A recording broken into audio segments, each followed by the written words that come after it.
Hello and welcome. Get ready, because today we are diving into a really mind-bending idea. A radical new theory that suggests everything we know, I'm talking gravity, quantum particles, the whole shebang, might just be the result of a little wobble in, well, in nothingness. So, it all starts with this one huge question that kind of messes with our most basic assumptions about the universe. What if that vast, silent, empty space out there isn't actually empty at all? And that's the core idea behind something called dynamic vacuum field theory. The theory says that empty space is really this active energetic field that's just constantly humming, constantly wobbling. And get this, that wobble is the source of all reality. Now, this whole idea is built around a single concept, this wobbly field that can be described by one pretty elegant piece of math. And hey, don't worry, we are not about to get lost in a bunch of equations.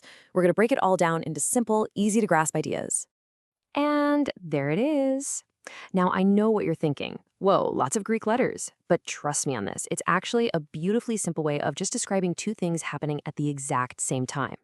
So let's just translate that math into plain English, right?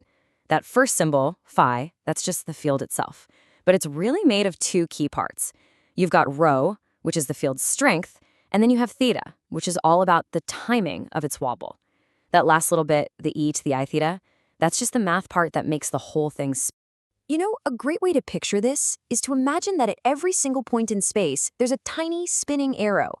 The length of that arrow, that's the field strength, that's our rho. And the direction it's pointing at any given moment, that's its timing, or its phase, that's theta.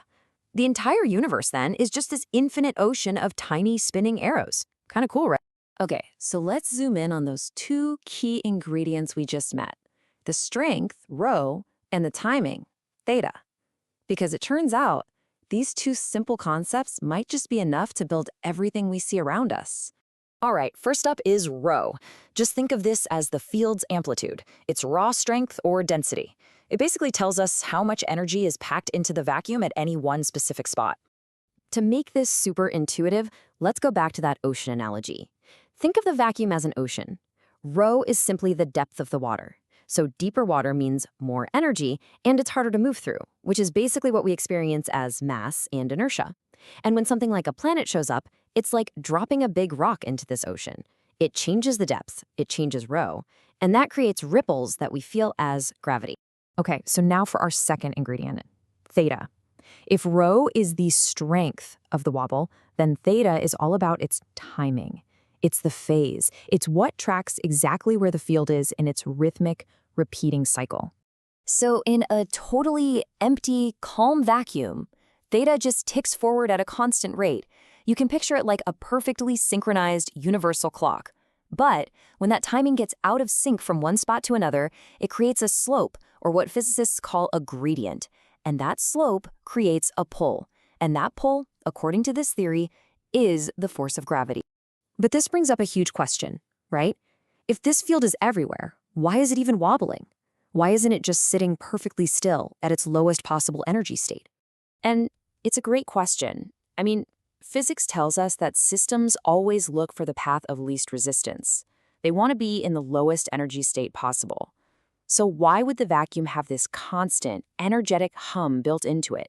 Why isn't it just quiet? Well, the answer is one of the most elegant and frankly coolest concepts in modern physics, and it has a fantastic name, the Mexican hat potential. Okay, so picture a sombrero. The very top of the hat represents a state of perfect stillness and zero energy, but it's also completely unstable, right? A ball placed right there would immediately roll off.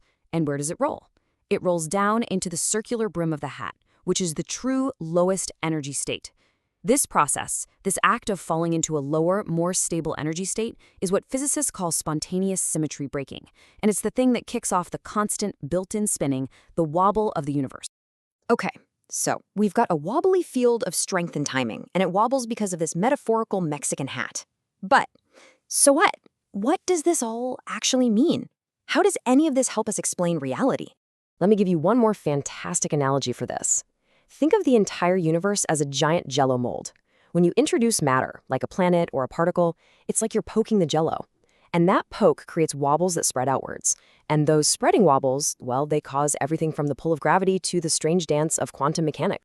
And this, right here, is why this theory is so incredibly exciting. It offers a single, unified explanation for some of the biggest puzzles in all of physics. Gravity, that's just curves and ripples in the jello's strength and timing. All that quantum weirdness, like a particle being in two places at once, that comes directly from the phase wobbles. And maybe most remarkably, this could mean we don't even need mysterious things like dark matter and dark energy. It could all just be different kinds of wobbles in the vacuum.